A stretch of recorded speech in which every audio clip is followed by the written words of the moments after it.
Okay. So again, about the moving from Spain to US,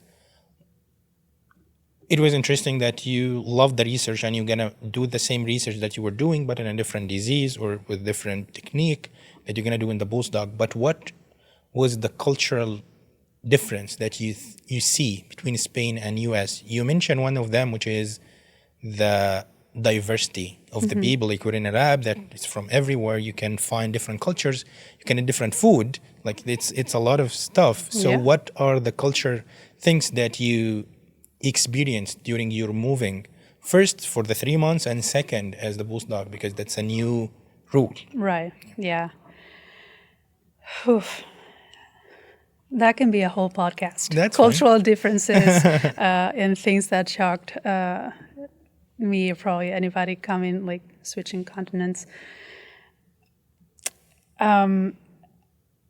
Spain, Europe is more liberal, I guess. So I think just the political views or things that I did not realize are political, it turned out to be here. Right. Notice that I went to Oklahoma first. And now I'm in Mississippi. So these are states that are very conservative, right? And so things that to me I did not think were political at all, like healthcare. I was kind of shocked to hear people defending this the American healthcare system because it was very counterintuitive to me that anybody would support that.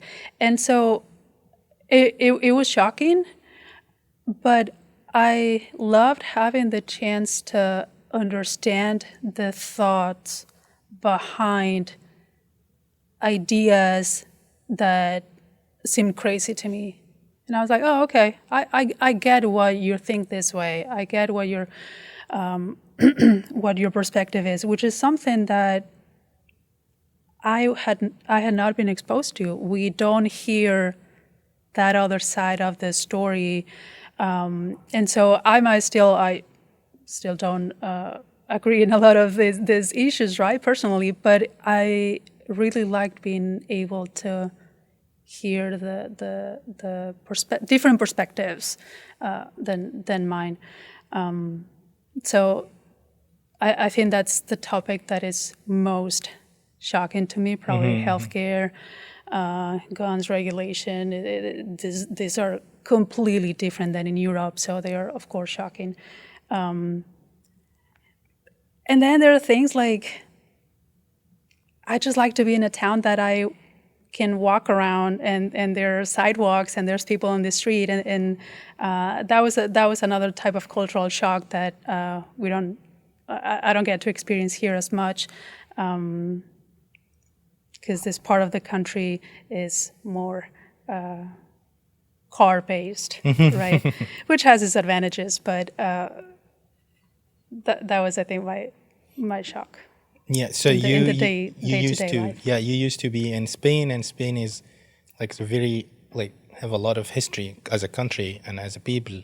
So basically, you have people in the street walking. Everyone is walking. You have like you can go everywhere by walking or by public transportation. Right. But here, like having a car is a must. It's like Yeah, there's no choice, right? Like, and there's not as many public spaces. This is something that I wish we had more here in the States. Is more public spaces where you just go and, I don't know, go into a library and go into like the square and the park and patios where you just sit there to have a drink with friends while kids play. Like it's a place where I feel like you build more community.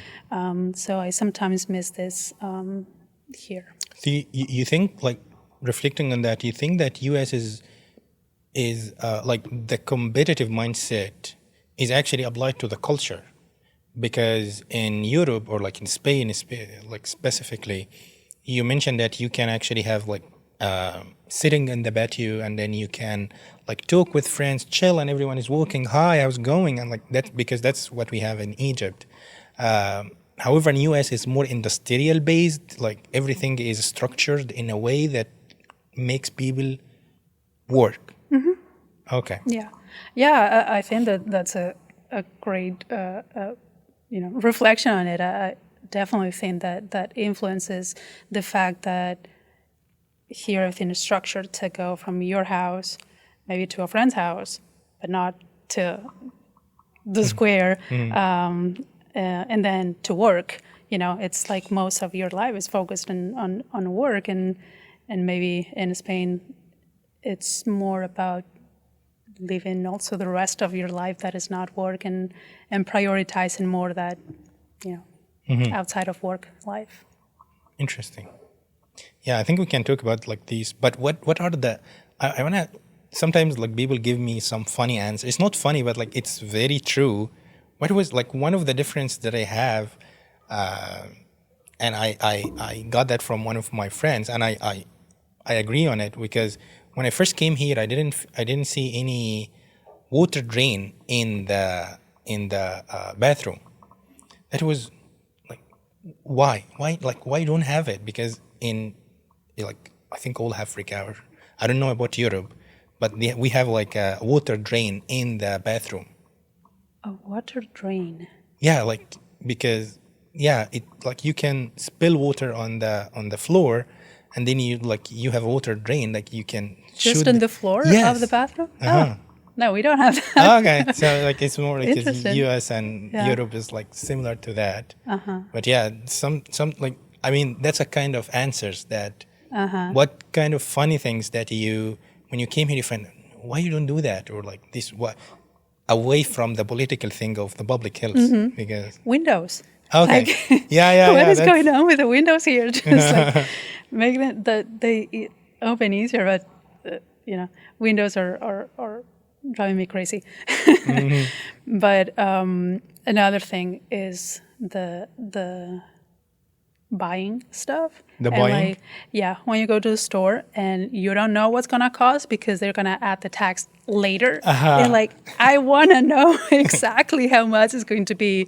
Don't tell me that at the end, or when you have to do math to it'll be tape and just like, just put it in the price, please. Yeah, that's one thing that when I came here, I was calling my mother because I came here alone without my family, and then I was preparing some food, and she mentioned to me, you need to get like 1 kilogram of potatoes and half kilogram of tomato, whatever. Like, and then I was like, what is LB? Like, what is a pound? I don't know.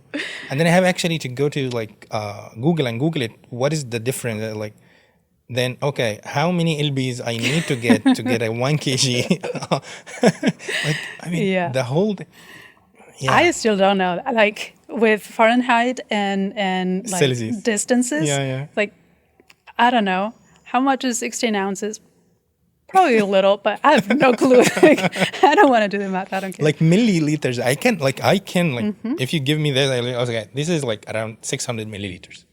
Right. Well, yeah, I mean, like you can visualize it, the milliliters and the kilograms and the volume. Like, the standard system is much easier to do. So yeah, that was something I experienced. Yeah. Yeah, and also actually now one thing that I decided to do. I was trying to, okay, now I'm living in the US, I need to get used to the measuring system that they have. I need to understand it. And then, okay, I switched my phone to Fahrenheit.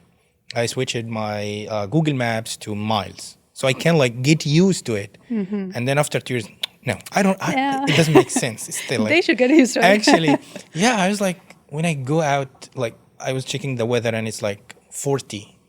Okay, like my brain is understanding 40 is hot, and then when I opened the door, I was like, "Damn, that's too cold."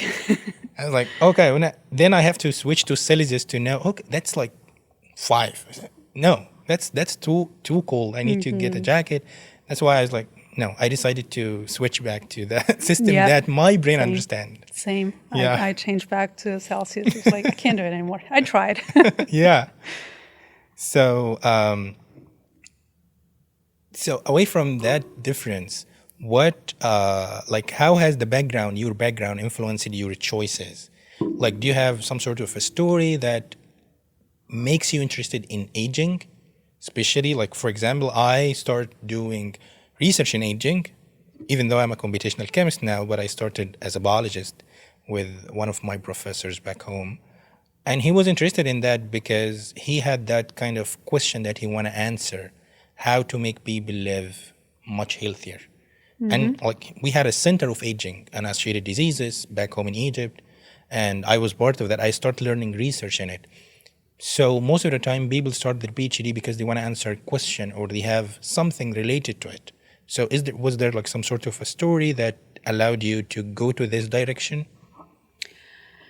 Not necessarily. I think it's just going back to the realization that aging kind of encompasses everything, right? Aging is more of the forest rather than the individual diseases that are the trees, right? Like many diseases happen because of aging. So if we understand aging first, that is what's going to give us the clues to how to prevent some of those diseases. And I mean, I have degenerative diseases in the family, and so of course there's that personal motivation to understand more about what's happening and how we can prevent it. But I think it's just the drive of knowing the why, right? Like, yeah. That's interesting. So you think, like, you thought mostly about the holistic, like what is the major question, like what is the forest is talking about. It's not what is, as you mentioned, it's a good analogy. What is every single tree has, what is the problem with every single tree?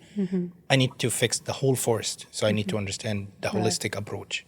Yeah, but to be honest, that is something that I realized when I was already doing the PhD, and I went to this lab in Oklahoma, and we worked on the same pathways in a completely different disease, neurodegenerative diseases versus rheumatoid arthritis, completely different, but the mechanisms are the same, right? So that is what gave me the realization of like, oh wait, this aging is this is what's most interesting, because this is giving us the whole forest. This is giving us like what are the key things that start going down that then lead to a different array of diseases. But a lot of those have a lot of things in common, just the aging process.